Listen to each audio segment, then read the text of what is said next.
So I've cut my presentation back from what I presented this before a couple of times, but I've actually cut it back to make sure I've got comfortable time, because there is, you can start going off at a tangent and all of that. But I would just like to suggest, should we do a comfort break for the participants on the call? Just, I'm not sure who's moderating, but do you want to have a quick 5 minutes? Or shall I just start? Yeah. It's up to you. Just 2 more minutes if we can give to the people here. My name is Lalit. I'm the moderator here.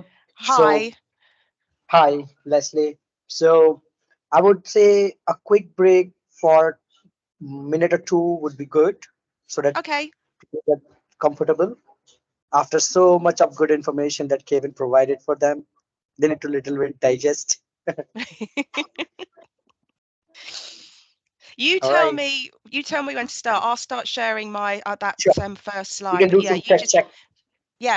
let's do a check. Okay. Let me just see if I can. I'm Thanks, going to Kevin. chop off Leslie. See you Because I've seen on the this many panel. times.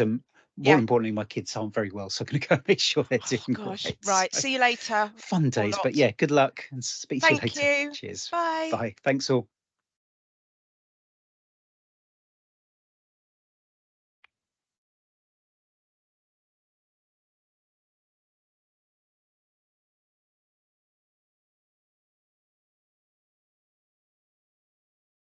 It's not letting me share the presentation in Teams, so I'll just do it from center mode.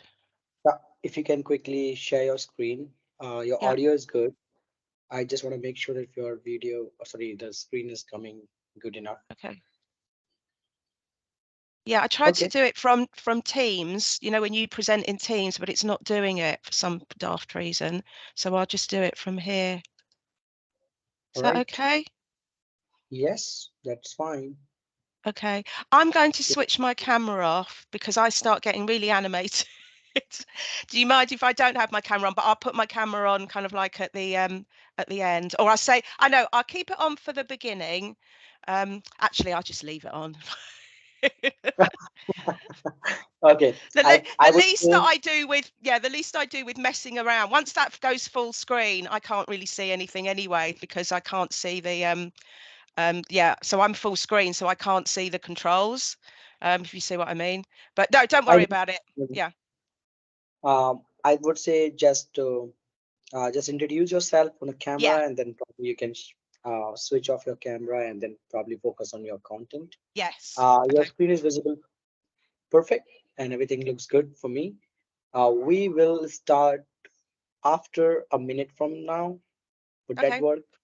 Yep. Yeah, perfect.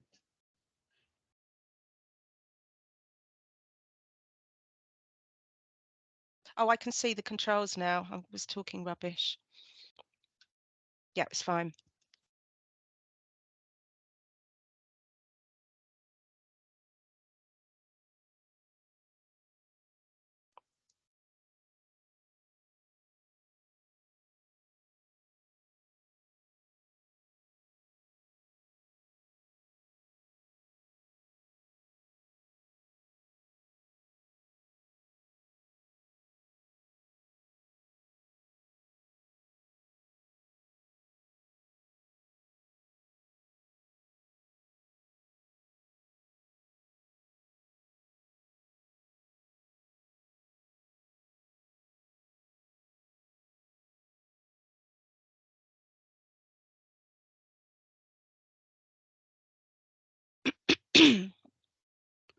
Oh, there is audio in this. There's one video. Hopefully it's all I didn't have to do anything when I joined. I wonder if I should just quickly switch to that and make sure it works.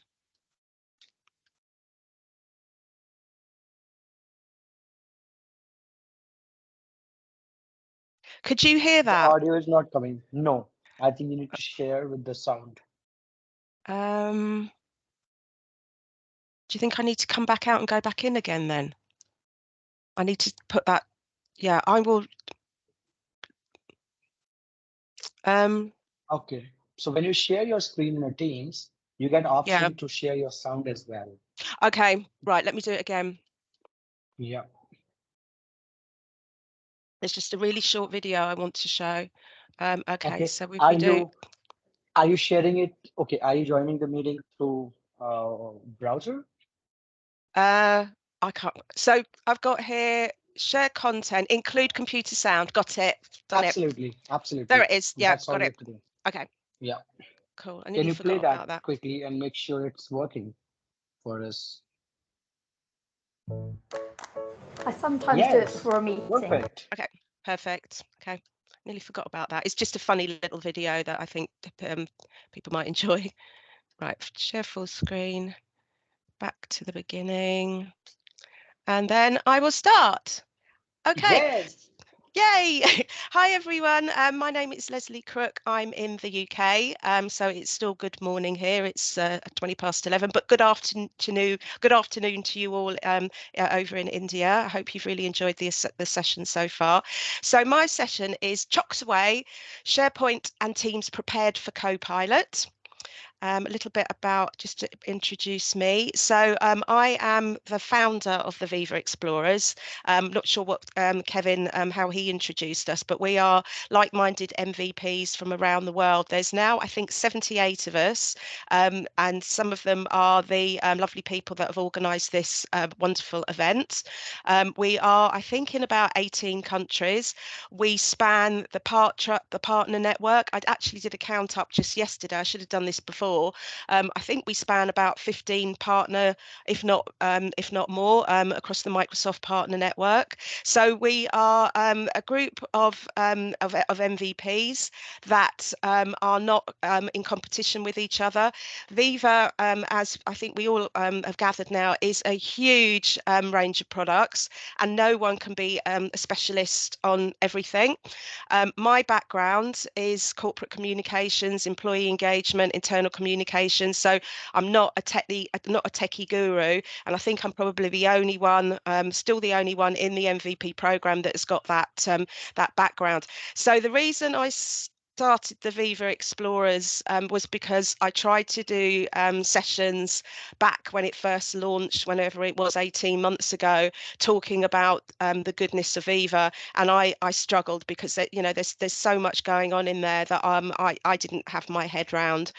My background has come from Yammer, so I became an MVP. You can see my certificates on the wall there. I've been an MVP about 7 years, and that came out of the work that I did at GlaxoSmithKline GSK, helping to roll out Yammer and being the working in corporate communications and being the IT business partner, and that became a pretty good success. I learned a lot whilst I was doing that over the space of 2 or 3 years. We are going back now nearly 8 years ago, and I will share that as a success story and their unique their USP, their unique selling points as part of this presentation going forward. But I like to think of myself as the Viva visionary. I get really excited about what you can't do yet. So the second Viva Explorer, the first follower was Sarah Fenner, and her kind of persona is the Viva realist, because she's a Microsoft certified trainer of 25 years. So between the two of us, we started to present where I do that exciting vision about what actually it doesn't really exist yet, but Sarah will keep me true about what you can, the realistic, what you can do now. So I have my visionary binoculars, and Sarah's superpower and prop is her camera, her iPhone camera. So this is where you can find me, yeah, this is the brand of the Viva Explorers. So my session, I've called it Chocks Away. This is the only bit I'm going to read out actually, because I want to make sure I get this exactly right. So Chocks Away is a term used by British pilots and their co-pilots in World War II to indicate that they were ready to fly, and blocks placed in front of the plane's wheels were removed so that the plane could take off. The blocks were placed there to stop the plane from rolling away. So we want to help everyone in the community and customers to remove those blockages that you might have on reaching Copilot. So in essence, really, I'm not going to talk about Copilot. I'm going to I think I don't know if it's in this presentation. I do touch upon, like Kevin does, like AI is coming to these specific features. But really, this session is about removing those blocks. You know, saying let's get chocks away, blocks away, to get that understanding of how to establish Viva inside your organisation. And essentially, it's having a good SharePoint framework that is secure, compliant and governed, and it's having a good Microsoft Teams culture inside your organization. And when we say a good Teams culture, that is you know, having good meetings, that you are using like we are in this session, we are using the features in there. We've got intelligent meeting the business recap coming. That's an AI side of this, so I have touched upon it, which is really exciting in the premium Teams license. And you're using you're setting your notifications and alerts, so you're not being interrupted all the time out of office hours, that you are using channels in the right way, and you're not spending your whole time using chat. So this is kind of like what we regard as a good Teams a culture. So if you can get your SharePoint in you know, get good SharePoint housekeeping and have a good Teams culture, then you are well on your way to picking up the Viva Suite features that are appropriate to you at the time, and then also ready to pick up Copilot. But you can't get to Copilot until you have these other things in place. So just put here, this, I think we're all I'm sure Kevin or others have already shared this really important slide, which shows the whole framework of Viva, and I'm not going to dare start stepping through that because that can take half an hour. So let's get into ADCAR. Just have a quick drink of water. So let's get into ADCAR. So if you haven't heard of ADCAR before, it is a change management framework which has been designed by a company in America called ProSci. And this is about managing the people side of change. That's what's really nice about the ADCAR framework. However, it can be really kind of boring and dry. And when you know, we look at it here, we've got awareness, desire, knowledge, ability, reinforcement. It can be it can sound really boring, but I've been using ADCAR without realizing it, in the different themes of it, the different kind of as we step through this, the different steps of this for the last couple of years, with different customers in different ways. But now I've been doing this for like 7-8 years since I left GSK, because I worked there for like 23 years in communications. I can now get the understanding that if you miss out any of these important steps, your change and your adoption is not going to land very well, or it's pretty much going to fail. So what I'm going to do over the next half an hour is to walk through some successes with 3 customer stories of where this worked really, really well. And even though they're old stories and we're looking forward into the future for, you know, bringing in Copilot and Viva, these tips and tricks are still valid today. So we've got ADCAR is the awareness of the need for change, desire to support and participate in the change, knowledge of how to change, ability to implement desired skills and behaviour, and reinforcement to sustain the change. And that comes in these 2 blocks underneath, which is the enforcement side of it, and then you've got the enablement side of it. So I'm going to break this down into real, hopefully bite-sized chunks. And what I do that I love to do as part of being a Microsoft cloud consultant at the company that I work for, Cloudway, is to make this fun. So I'm going to share with you the fun stuff that I've helped and worked with and supported with these 3 organisations, and now I'm bringing to other customers where we're introducing them to Viva. So again, this is a bit of a framework. It's a bit like boring, but we're getting to. But I'm going to go deeper into this framework. Then I'm going to get to the fun stuff. So ADCAR, as I've already mentioned, is a grid, a framework. It's guidance on adoption and change management, and it is established by this company ProSci. But what we've done at Cloudway is now to adapt this slightly so that it applies to bringing in Viva and ultimately Copilot. So underneath awareness of the need to change, we need to inspire the change. You can do this by looking at Viva Insights to capture the current state, which is really important. You need to kind of like assess the current state of where the organization is at this time. You can do that by looking at, using Microsoft 365 tools for doing those assessments.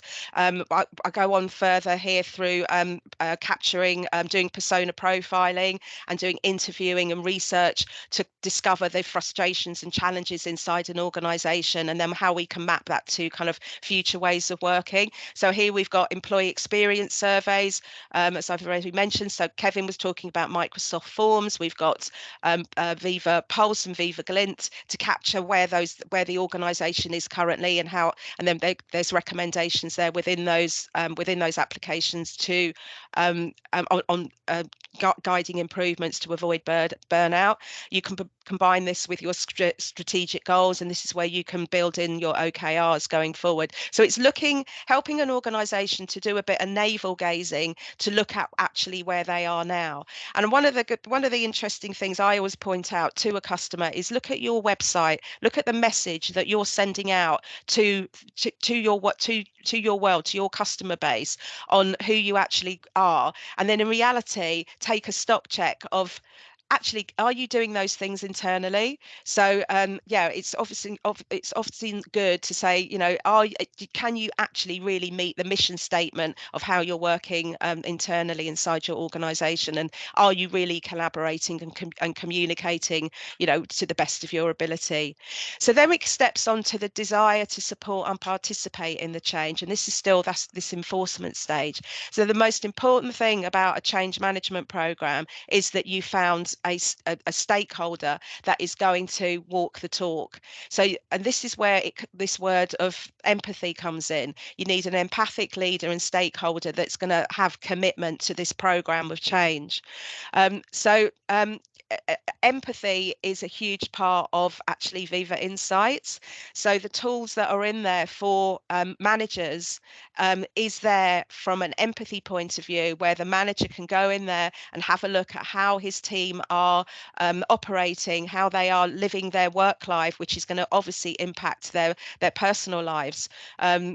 That's where Viva Insights can be really, really useful. So you have that empathetic leader, but they're going to be really busy you shouldn't really expect them to be your go-to day-to-day person with inside that business to help run your change program. But what you would ask them to do is nominate a couple of people or one person who is your kind of intermediary. I don't think I can say that word. That can commit to the line of operations of ownership. And then we've got the knowledge of how to change. So as Kevin was saying, we need to establish OKRs and KPIs to measure success. Most importantly, and right at the heart of this whole framework, is build champion networks.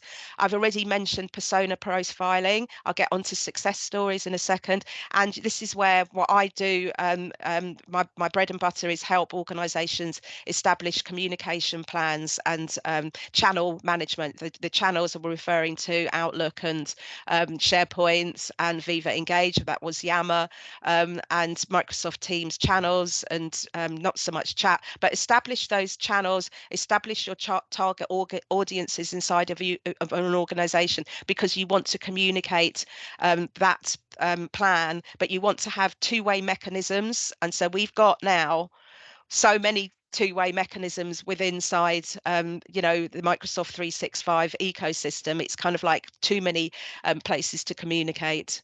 So you need to work out, you know, an action plan of when messaging is going to drop, how the employees are going to be part of this change and own this change. So I will go deeper into persona profiling and success stories and building champion networks. And then we've got the ability to implement disguised skills and behavior. This is where the adoption side of ADVAR comes in. So this is creating just-in-time user training materials. That could be webinars, that could be you know, one pages, it could be lunch and learns, it could be doing recorded sessions which are there for the new hires to get on board with you know, how to use Microsoft Teams, how to use OneDrive and SharePoint, you know, the fundamentals, how to even, because I had this with a customer yesterday, how actually to access Teams from the browser, from the app, you know, right down to the real fundamentals, because so many organizations, as we all know, started to use Teams, were thrown into it during the pandemic. You've got a mixture of organizations still using Zoom, still using WhatsApp, still using Slack, still using all sorts of different applications. But as consultants, what we're trying to do is help organizations move away from the you know, the shadow IT tools and focus on Teams as that one-stop shop, and that's that lovely kind of mirror of that pane of glass rather, to actually get their work done. So you want to be able to execute on your communications plan. You want to adapt your training material based on feedback. What I do every time I run a training session is, again, create a Microsoft form, send out that form, and find out whether the training actually hit the mark, so we can continuously improve the training as it goes on. You don't want to start to run the courses, actually it's not good enough. So then at the end of all this, but it's not the end because it's usually just the beginning, it's about change. So you want to reinforce and sustain the change. So you want to capture some success stories quite quickly, you know, you might be kicking this Microsoft Teams or elements of Microsoft Viva in your own back garden, in your IT department. So you want to capture how you very quickly started working in a much more you know, beneficial and more enjoyable way. You want to reward and recognize that great work within teams that have come from a feature that was in Yammer, which is now in Viva Engage. It's the praise feature. It's free, it's priceless. Use it as often as possible when people are doing great work. You know, share the love of how well something is landing, and the fact that people have gone this extra mile above and beyond their day job. You can use Viva Pulse and Glint to get that subjective feedback, and again, Viva Insights for data-driven feedback. So there's so many Viva tools now that we can apply to adoption and change management. So that's a quick overview of kind of like ADCAR. Then we're going to dive a little bit deeper. I'm just going to take a drink of water. So how to start a conversation about Viva, but I'm going to take you back. Actually, it shocks me, it's 10 years ago. So I'm going to take you back to a UK private sector pharma company, again, as I mentioned, where I worked. It was 2013, and this is about a Yammer success story that was at that time for 60,000 staff. So this was GlaxoSmithKline. These are the guys in IT that I worked with. As I mentioned, I was working in communications, and swag was a big important part of this. This was prior to Yammer being acquired by Microsoft. So we were working with the Yammer customer success managers that were absolutely brilliant. Many of them ended up working as customer success managers at Microsoft. So we developed the Yam Ambassador Champions Adoption program. We ran road shows. We gave out free Yammer swag. Have I got anything here? I don't think I've got, just over there. I've got my Yammy. I don't know if any of you have heard of Yammy. me, a little soft squidgy toy, but there were water bottles, there were stickers for people that came along to these road shows that we actually did across the world in our actual buildings. There were team briefings, and there were one-page guides that the IT guys crafted. But the sweet spot for this particular success story was this first idea of capturing success stories, which Microsoft do all the time now, and they have a site where they capture these success stories. And I've got a little bit of more information about that shortly. So what we found here is that bringing in the likes of a tool where employees can talk about how they're spending their day, you know, and they're sharing what they're working on. It can spike happiness. And this Professor Andrew Oswald is telling us that study found that happiness leads to a 12% in productivity, which is just pretty amazing. And then we've also got here from the Happiness Advantage, Sean Anker, happy employees tend to be more creative and better at solving problems. I know when I'm happy, I have much better ideas. I have much better ideation, and as a result, this is what we developed, and just for fun at GSK. I produced this video. It wasn't my idea. I wish it was. It's a little bit cheeky, a little bit tongue-in-cheek, but it was so popular that I put on here to remind me in highlighted their Japanese. It was so popular that our Japanese colleagues in GSK in Japan, based in Tokyo, they put Japanese subtitles onto this video. So hopefully this is going to work. We did test it out. Here we go. Hopefully you can hear the sound. I sometimes do it before a meeting. We do it together on the streets. I do it every day because I don't want to miss out. I do it on the bus and no one knows I'm doing it. I do it because it's a great source of knowledge. We do it with other cyclists.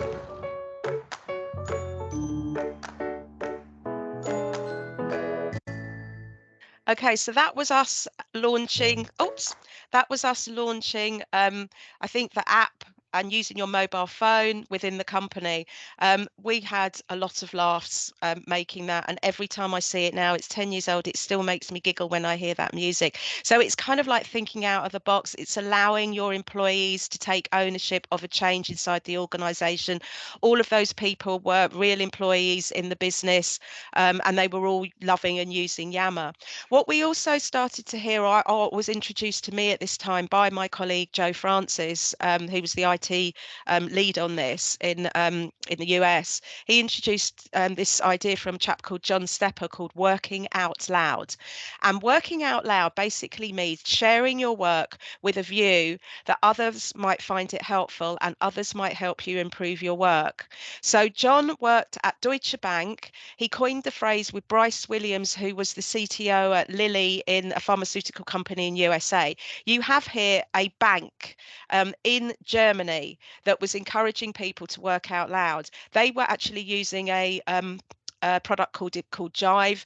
Bryce was using a product called, he was using Yammer, but it didn't matter because working out loud can be on LinkedIn, it can be on Twitter, it's just sharing your work with a view or your ideas with a view that others might find it helpful and others might help you improve your work. And as this cartoon is saying, it's working out loud is a philosophy, it's not shouting across the office. So this got picked up by loads of people across the world, lots of people across the world.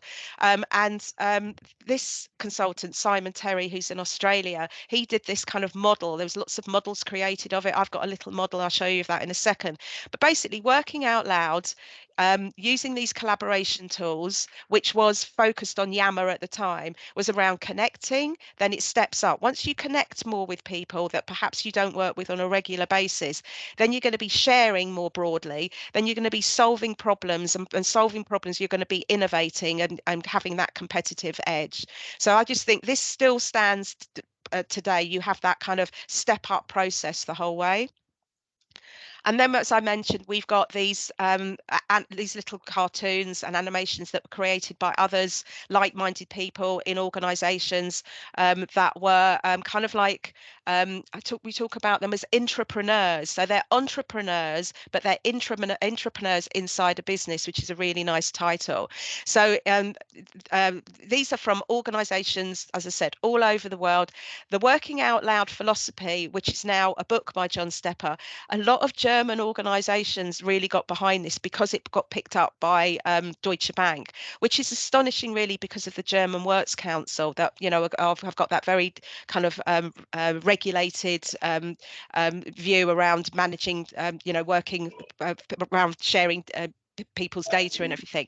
But this really out there, serendipitous kind of connecting way of working, you know, the Germans really seem to get their heads around it, which was really refreshing.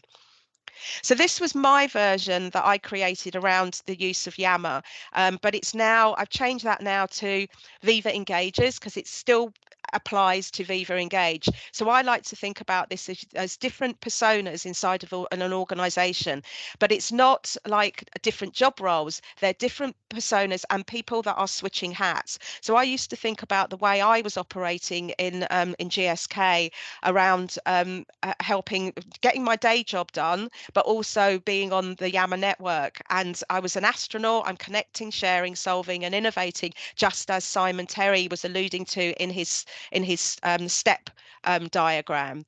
So I was there looking at the company feed every day, or you know, when I was having a sandwich or having a cup of coffee, you know, using it as a bit of a break, really, seeing what other people were talking about, using hashtags inside the business. I was hashtagging people's comments and aligning those to the company's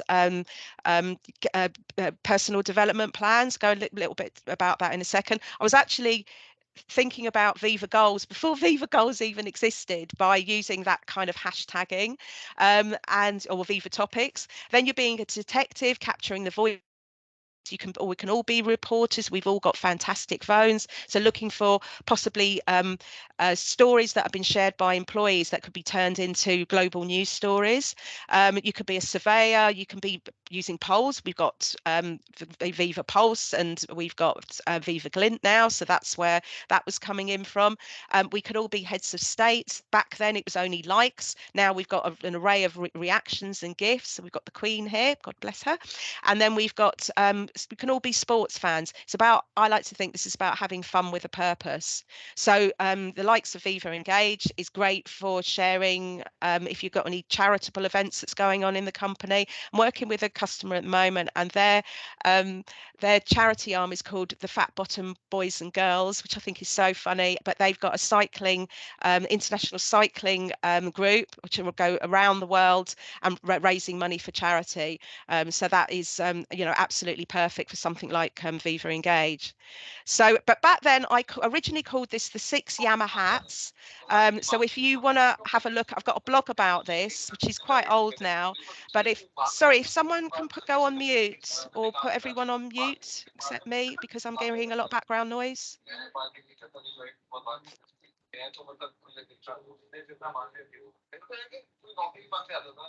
Sorry, could you go on? Can you go on mute? Thank you. So yeah, this was actually originally called the 6 Yammer hats, and I got the idea from Edward de Bono's 6 thinking hats, if you want to look that up. So what we also developed here was capturing success stories. So I like to think of these questions as qualitative, quantitative, and a quote. So like the QQQ approach, as I call it. So we've got here the questions that you can put these into a Microsoft form on how to capture success stories. So I'm not going to go deeply into that, but it starts off with what was the problem you were trying to fix and why was it important to fix it. But the important thing here is to capture a golden quote by a leader involved in this successful change. So we did this at GSK, and it ended up as a written up success story. if you haven't heard of Swoop Analytics, they benchmark success stories that actually go across kind of like Facebook Workplace and Teams, and what was Yammer. They've now changed that to Microsoft Viva Engage. And there's also the customer stories that are captured by Microsoft, so you can go there. So at GSK, I work with the guys and we captured 10 success stories. You can see on here, I've got these hashtags. If I keep going, yeah, so it was important here that I started to use these hashtags, which could now be regarded as kind of like Viva topics. And also if it can get down to answers in Viva, which is a whole other subject, which I've often tried to talk about during this session, but feel like I've run out of time.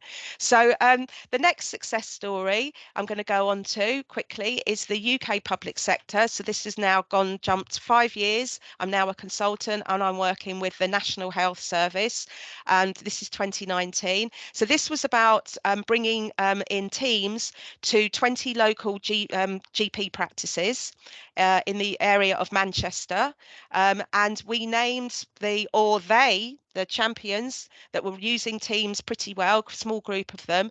They named themselves the bees, because bee is the icon of Manchester, and if you think of a bee, it works as in a hive, and you have the busy bees, and I think it's perfect for a champions program. So the sweet spot here for adoption training is we ran a full day launch conference. I worked closely with this lovely chap, Mike Coleshaw. He described himself as a digital drug dealer, because he liked to say to his colleagues, try a bit of Teams, try a bit of Whiteboard, try a bit of OneNote. But he was working in the health sector, so there was kind of like that play on, you know, words, and everyone thought it was really, really funny. So he was the CTO there. So as I said, we ran a 2-day launch conference in person, got everyone together, did a morning session and an afternoon session, because you know, these are people that are serving the community, and we couldn't have everyone together at time. We had a real proper launch conference. I think there was about 50, maybe more than 50 people at each event. Mike and I went round to each practice, and we did kind of like half an hour deep dive into the tools and introducing them to the tools of M365 and introducing Teams, because this was quite early with Teams, and one-page guides. And the sweet spot here was persona profiles and modern workplace storyboards. So I've already mentioned that something that I do, and many other consultants as well, we create these kind of like current state snapshots of where you currently are. So we want to find out from the organisation the different ways of working depending on your job. So within an organisation, you could have, sometimes there's just 3 of these profiles, sometimes but depending on the complexity of an organisation, you could go up to maybe 7, but you don't really want to go to more than that. You want to focus on the ways they work, the ways that we can then appropriately run training for them, the right kind of guidance on you know, sensitivity labels, compliance and governance that they might need as part of collaboration with third parties, and how they collaborate internally, and also any particular licensing they might need. I think Kevin and probably others that have presented have started to mention about the suite of licensing and the add-on licenses that are available at this time, that are absolutely enormous. So yeah, we need to give you a clear guide from the way you work of the type of licensing that is appropriate for these particular roles. And from that, you can create these modern workplace storyboards that basically are using the personas to step through these new modern ways of working and which tools to use and when. So this is just an example that is here. And this is another one. I took it to another level. I'm not going to go into this now, but this is creating something that was personal to the healthcare industry. Again, it's a fun way to look at the tools, but we used here, me and Mike developed this idea of using the anatomy of a modern workplace to actually think about instilling the use of all of these different tools. If you want to know more about that, contact me afterwards.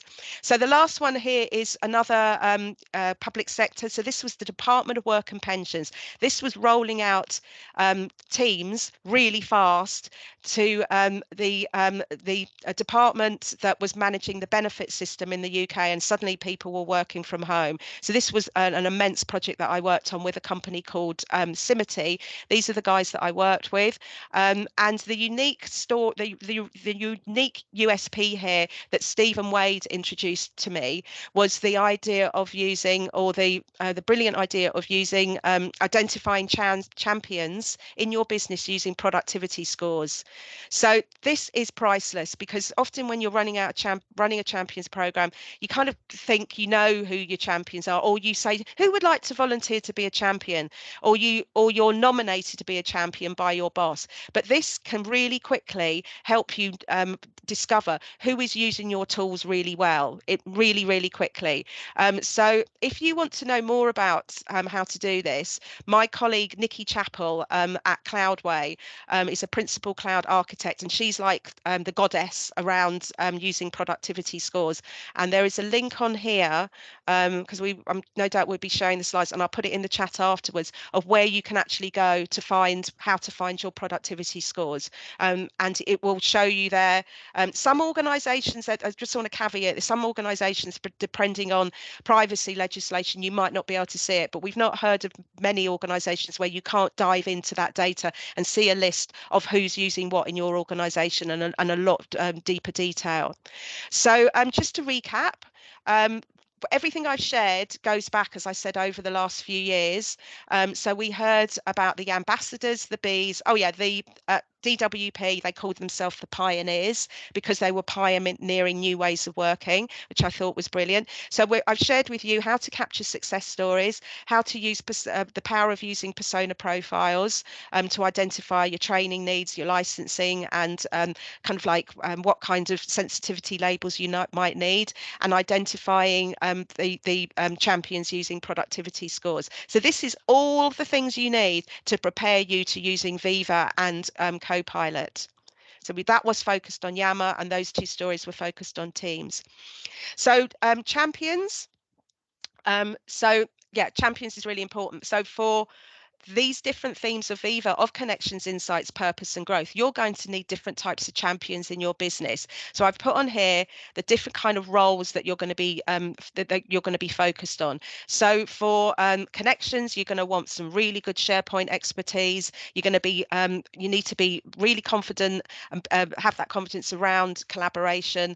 And this is yeah, again, a real focus for internal communications people. Leslie, We're coming to the end. Yep. Yeah. I'm finished. So this is Right. it really. So to be a real co-pilot, to support HR internal comms, don't let Microsoft Teams, Microsoft Viva and Copilot roll away, enabling the competition to get ahead. Instead, use AdCard to take off and safely fly into Viva and AI. This is where you can find me. And every